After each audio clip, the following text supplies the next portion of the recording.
આજ તો ઘેરે 10,000નો ખર્ચો થઈ ગયો. માં હતું એવું કે 5 દિવસ પહેલા જ આપણું દિવાલનું કામ ચાલુ હતું. અમે બધા કામે લાગીને છે ને આપણે ખપાટિયા તો ખોલી નાખ્યા હતા, પણ હવે દિવાલ તો સણાઈ ગઈ છે. હવે એને ફિટ કરાવવાના છે. અમે બધા લાગી જાય અમારા કામે. કપાટિયા અને લાકડા ને એવું નીચે ઉતારી નાખ્યું, તો હવે પાછા એને માથે ચડાવવાના છે. નળિયા નીચે ઉતાર્યા હતા એટલે ઈ ગોઠવવાના હતા. લાગી જશે બધા કામે.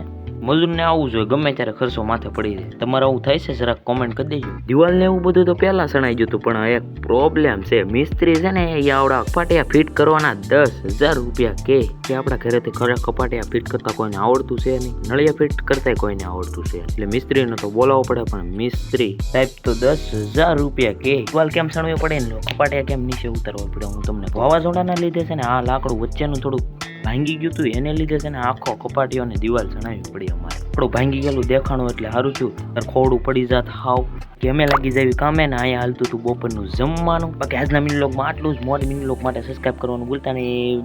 બાય.